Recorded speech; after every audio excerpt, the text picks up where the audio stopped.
बच्चों को, आप सबको मेरी तरफ से और खास तौर पर पंजाब की तरफ से मोहब्बत भरा आप सबके लिए सलाम पेश नजर। आप सब लोग खुश हैं? हम सब लोग खुश हैं क्योंकि हम सब खुदा की हजूरी में आए ताकि हम उसकी आवाज को सुने, उसके आइन को सुने, उसके कवानीन को सुने, हम किताबे मुकद्दस को सुने, बाइबल मुकद्दस की सच्चाई को सुने, क्योंकि बाइबल मुकद्दस में लिखा है जब तुम सच्चाई से वाकिफ हो जाओगे, सच्चाई तुम्हें क्या करेगी? सच्चाई तुम्हें आजाद करेगी। अगर आप आजाद होना चाहते हैं, अगर आप अपनी बरकत को लेना चाहते हैं, अगर आप अपने मुआवजा को लेना चाहते हैं, अगर आप अपनी सरफराजी को लेना चाहते हैं, अगर आप अपनी सफाई को लेना चाहते हैं, अगर आप चाहते हैं कि आपकी जिंदगी से सारा गुनाह चला जाए और आपकी जिंदगी पाकीज़ा हो जाए, आपकी जिंदगी साफ हो जाए, तो फिर आप बाइबल मुकद्दस के कवानीन को अपनी जिंदगी में शामिल करके देखें। आपकी जिंदगी में नताइज मुख्तलिफ आएंगे, सारी गुर्बत चली जाएगी, सारी बीमारियां चली जाएंगी, सारी परेशानियां चली जाएंगी, सारे दुख चले जाएंगे, आपकी जिंदगी से सारी तारीकी चली जाएगी और मेरा खुदावंद अपने नूर से आपकी जिंदगियों को मुनव्वर कर देगा। अगर आपके पास बाइबल मुकद्दस है तो आप मेरे साथ निकाल सकते हैं इंसाल उसका 13वां बाब और उसकी 18वीं आयत। वैसे कितने लोगों के पास बाइबल मुकद्दस, कितने लोगों के पास दिखा सकते हैं? कितने लोगों के दिल में बाइबल मुकद्दस है? जरा वो हाथ दिखाएं। आप तो सबके दिल में होनी चाहिए, सब हाथ दिखा सकते हैं। अगर आपके पास ये बाइबल मुकद्दस नहीं है, लेकिन आपके, मेरा ईमान है कि आपके दिल में बाइबल मुकद्दस है, क्योंकि आप मसीहा को अपना शख्सी निजात दहिंदा कबूल कर चुके हैं, क्योंकि आपका ये पुख्ता ईमान है कि खुदा ने अपना इकलौता बेटा इस दुनिया में भेजा, उसके भेष कीमत खून से उसने हम सबको खरीदा, हमारे लिए फरदौस का दरवाजा खोल दिया। सबका ये पुख्ता ईमान, इसका मतलब है हमारे दिल में बाइबल मुकद्दस है, इसका मतलब है हमारे दिल में अहद अतीक है, इसका मतलब है हमारे दिल में अहद जदीद है, इसका मतलब है हमारे दिल में शरीयत की किताबें हैं, इसका मतलब है हमारे दिल में अंबिया की इंतजार को जारी रखें। क्या जिस रोकने वाला ने आना था, क्या जिस अब्दी बादशाह ने आना था, क्या ये वही है, या फिर हम अपने इंतजार को जारी रखें? बनी इस्राएल के लोग अपने मसीहा का इंतजार कर रहे थे। यूहन्ना अपने शागिर्दों को, अपने कास्तों को यीशु के पास भेजते हैं और यीशु से वो जाकर पूछते हैं, ऐ उस्ताद तू अपने बारे में क्या कहता है? बनी इस्राएल के लोग अपनी तसल्ली के मुंतज़िर हैं और यूहन्ना ने हमको भेजा है कि जाकर हम तुझसे ही पूछे तू अपने हक में क्या कहता है। मेरे मसीहा ने, मेरे खुदावंद ने, आपके निजात दहिंदा ने यूहन्ना के कास्तों से, यूहन्ना के शागिर्दों से कहा कि जाकर उससे कह ले,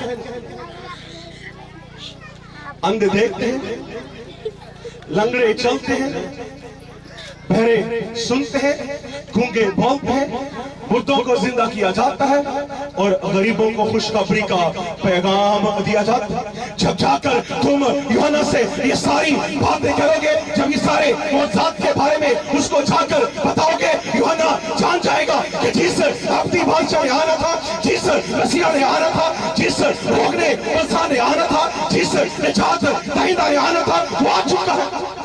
क्योंकि यशायाह नबी ने 700 साल पहले पेशगोई कर दी थी। जब तुम ये सारे मौजूद के बारे में सुनो तो जाना कि जिस खुदा ने आना है वो आ चुका है, क्योंकि यशायाह नबी ने 700 साल पहले पेशगोई कर दी थी। अंबिया आ चुके हैं, रसूल आ चुके हैं, जंगजू आ चुके हैं, बादशाह आ चुके हैं, अब तुम्हारा खुदा ही आएगा और तुमको बचाएगा। ये सारे नबी ने 700 साल पहले बनी इस्राइल के लिए खुदा का कलाम कर दिया था कि अब तुम्हारा खुदा ही आएगा और तुमको बचाएगा। लेकिन उस वक्त क्या होगा? उसने 700 साल पहले पेशगोई कर दी थी कि उस वक्त लंगड़े हर की मान चौकड़ियां भरे, गूंगे की जबान अखाएगी, अंधों की आंखों को वाह किया जाएगा। जब तुम ये सारे कामों के बारे में सुनो तो जाना कि जिस खुदा ने आना था वो आ चुका है। अंबिया आ चुके थे, रसूल आ चुके थे, बादशाह आ चुके थे, अब तुम्हारा खुदा ही आएगा और तुमको बचाएगा। लेकिन जब उनका अब्दी बादशाह, जब बनी इसराइल का मसीहा इस दुनिया में आया, उन्होंने मसीहा का इनकार कर दिया। अपने हकीकी बादशाह का, अपने हकीकी रोग निवारन का, अपने नजात दहिंदा का इनकार कर दिया। खुदा ने बनी इसराइल के लिए 42 बादशाहों को भेजा। खुदा ने उनके लिए साउल बादशाह को भेजा। खुदा ने उनके लिए दाऊद बादशाह को भेजा। खुदा ने उनके लिए सुलेमान बादशाह को भेजा। खुदा ने उनके लिए बादशाह को भेजा। खुदा ने उनके लिए यरबाम को भेजा। खुदा ने उनके लिए आखस को भेजा। खुदा ने उनके लिए जुमरी को भेजा। खुदा ने उनके लिए उमरी को भेजा। खुदा ने उनके लिए हिजकिय्याह को भेजा। खुदा ने उनके लिए मनस्सी को भेजा। खुदा ने उनके लिए 42 बादशाहों को भेजा। उन्होंने अपने सारे अच्छे और बुरे बादशाहों को कबूल किया, लेकिन जब उनका हकीकी बादशाह, जब उनका अब्दी बादशाह, दुनिया का निजात दहिंदा मसीह खुदा इस दुनिया में आया, उसका इनकार कर दिया। 42 बादशाहों को उन्होंने कबूल किया, लेकिन जिसका वो इंतजार कर रहे थे उसको ना पहचान सके। उसकी तालीम के बारे में सुना, उसके सारे मौजज़ात के बारे में सुना, सारे मौजज़ात को देखा, लेकिन फिर भी उसको वो कबूल ना कर सके, अपनी जिंदगी में शामिल ना किया। और बनी इसराइल के लोगों ने उसका इनकार कर दिया। ना सिर्फ इनकार किया बल्कि मारा, मुंह पर थूका, सलीब पर मसलूब कर दिया, मसीहा का इनकार कर दिया। आज भी बहुत से लोग मसीहा की तालीम के बारे में सुनते हैं, मसीहा के मौजज़ात के बारे में सुनते हैं, लेकिन सुनकर हम अनसुना कर देते हैं। हम सुनते हैं लेकिन बाद में निकाल देते हैं। जब हम कलाम को सुनते हैं हम कहते हैं कि मैंने भी तौबा करनी है, मैंने भी अपनी जिंदगी में खुदा का खौफ रखना है, मैंने भी आजाद होना है, मुझे भी बरकत चाहिए, मुझे भी तसल्ली चाहिए, मुझे भी सरफराजी चाहिए, मैं भी अपनी जिंदगी में खुदा के मौजज़ात को देखना चाहता। लेकिन हम अपनी जिंदगी पर गौर नहीं करते। क्या हमने अपनी जिंदगी में बाइबल मुकद्दस की तालीम को शामिल कर लिया है, या फिर हमने बाइबल मुकद्दस की सच्चाइयों की तरबियत का इनकार कर दिया? क्योंकि कोई भी वो सिंध का रहने वाला है, पंजाब का रहने वाला है, बलूचिस्तान का, किसी भी सूबे, किसी भी शहर, किसी भी गांव का है, क्योंकि बाइबल मुकद्दस में लिखा है कि तरबियत का इनकार करने वाला रुस्वा और कंगाल होगा। इसलिए अगर आप गुर्बत से निकलना चाहते हैं, अगर आप बीमारियों से निकलना चाहते हैं, अगर आप अपनी सरफराजी को हासिल करना चाहते हैं, तो फिर बाइबल मुकद्दस की सच्चाइयों को अपनी जिंदगी में शामिल करके देखें। आपकी जिंदगी में नतायज मुख्तलिफ आएंगे। खुदा ने बहुत सी कौमों को, बहुत से कबीलों को खुदा ने सुपर पावर बनाकर रख दिया। आप उन मुल्कों को देखें, आप अमेरिका को देखें, आप यूरोप को देखें, जिन मुल्कों ने बाइबल मुकद्दस को अपने मुल्क की आईन में शामिल किया, खुदा ने उन मुल्कों को सुपर पावर बना दिया। खुदा आपको भी सुपर पावर बनाने की ताकत और कुदरत रखता है। वो आपकी जिंदगी से गुर्बत को निकाल सकता है, वो आपकी जिंदगी से सारी तारीकी को निकाल सकता है, वो आपकी जिंदगी से सारे दुखों को, सारी परेशानी को निकाल सकता है। लेकिन क्या आपके दिल में जगह है मेरे मसीहा के लिए, मेरे नजात दहिंदा के लिए, आपके हकीकी रोगने बलसान के लिए? वो आपका आसमानी रोगने बलसान है जो आपको जिस्मानी और रूहानी शिफा देना चाहता है। यिर्मयाह की कौम को कोई जिस्मानी बीमारी नहीं थी, लेकिन फिर भी वो अपनी कौम के लिए गम करता है, फिर भी वो अपनी कौम के लिए परेशान था। उनको रूहानी बीमारियां लग चुकी थी, वो अपने सच्चे खुदा को भूल चुके थे और झूठे खुदाओं के पास जाते थे। वो बादशाहों के पास जाते थे, लेकिन अपने इब्राहिम, इसहाक और याकूब के खुदा को वो भूल चुके थे। वो बुतों की इबादत करते थे, दरख्तों की इबादत करते थे, सितारों की इबादत करते थे, सूरज की वो प्रस्तुत करते थे, लेकिन अपने हकीकी खुदा को वो भूल चुके थे। उनको रूहानी बीमारी लग चुकी थी। आज भी बहुत से लोगों को रूहानी बीमारियां लग चुकी हैं। हम लोगों के पास जाते हैं, उनका दरवाजा खटखटाते हैं, लेकिन अपने हकीकी बादशाह के पास नहीं जाते, क्योंकि बाइबल मुकद्दस में लिखा है, मांगो तो तुमको, ढूंढोगे तो पाओगे, खटखटाओगे तुम्हारे लिए। लेकिन किसके पास जाते हैं? हम किससे मांगते हैं? हम किसको ढूंढते हैं? पहले उसकी बादशाहत को आप पालें तो सारी चीजें आपको मिल जाएंगी, सारी बरकतें आपको मिल जाएंगी। अगर आप तसल्ली के मुंतज़िर हैं, तसल्ली आपको मिल जाएगी। अगर आप शिफा के मुंतज़िर हैं, शिफा आपको मिल जाएगी। अगर आप सरफराजी के मुंतज़िर हैं, सरफराजी आपको मिल जाएगी। अगर आप अपनी जिंदगी में वर्षा के मुंतज़िर हैं, आपकी जिंदगी में खुदा के मौजज़ात होना शुरू हो जाएंगे।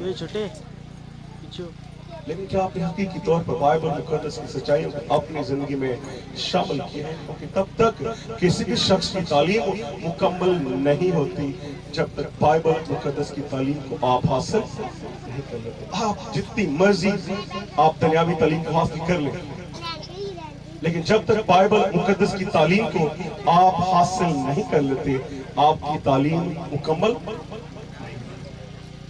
क्या आप बाइबल मुकद्दस को जानते हैं?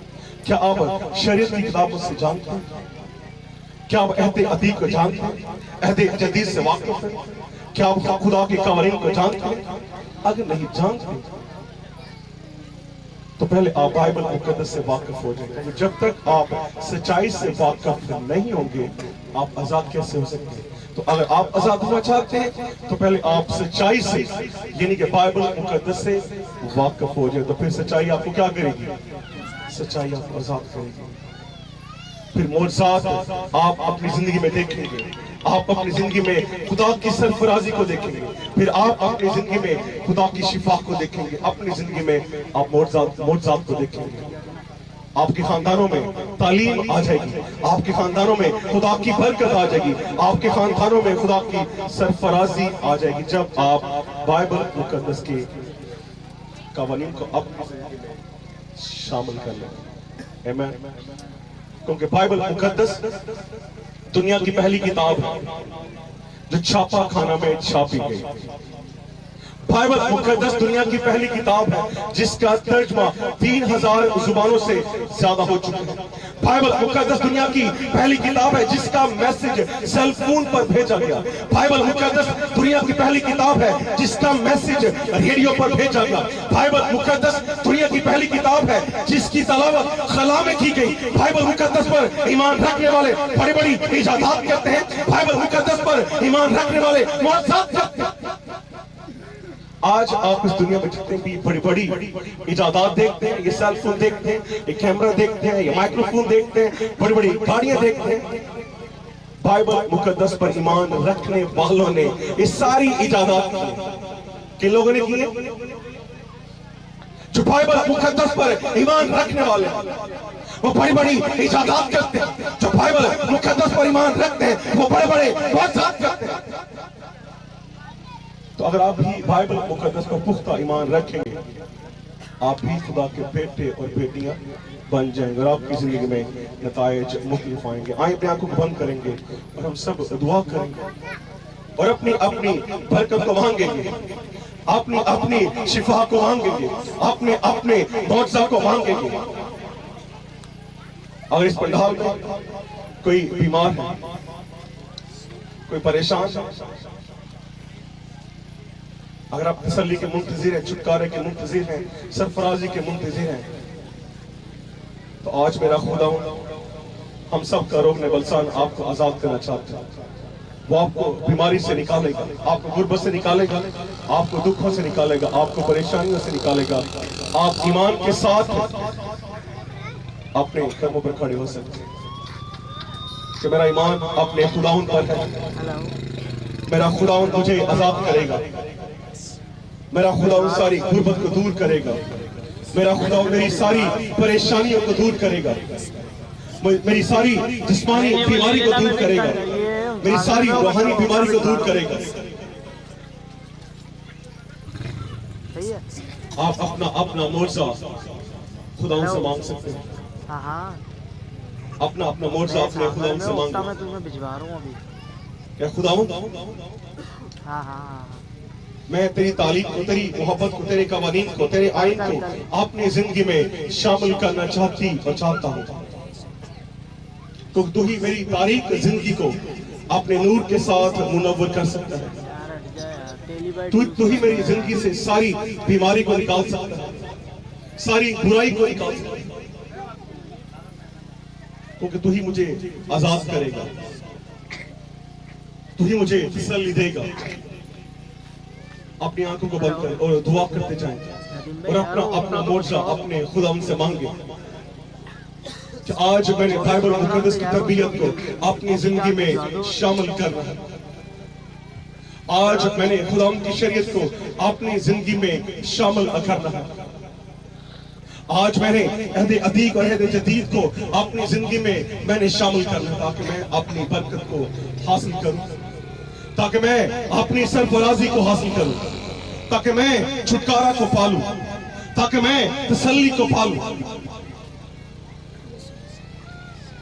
दुआ करते जाएं सारी बहन सारे भाई, दुआ करो, अपना अपना मोर्चा अपने खुदा से मांगे। पास्टर मलूका आएंगे और दुआ में हमारी रहनुमाई करेंगे। अपना अपना मोर्चा अपने खुदा से मांगे, दुआ करते जाएं।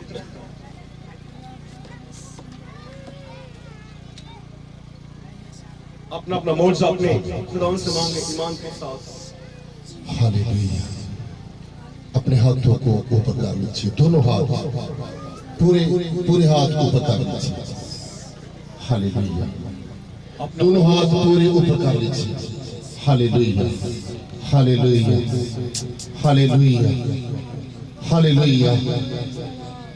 क्योंकि बाइबल में लिखा है कि जब मुकद्दस मूसा अपने हाथों को उठाता तो कौम जंग जीतती थी। आज खुदा के खादम ने आपके लिए दुआ की है, कलाम सुनाया है, अपने हाथ को आपकी तरफ बढ़ाया है। हालेलुया। खुदा आज अपने खादमों के वसीला से इस इलाका के अंदर, इस एरिया के अंदर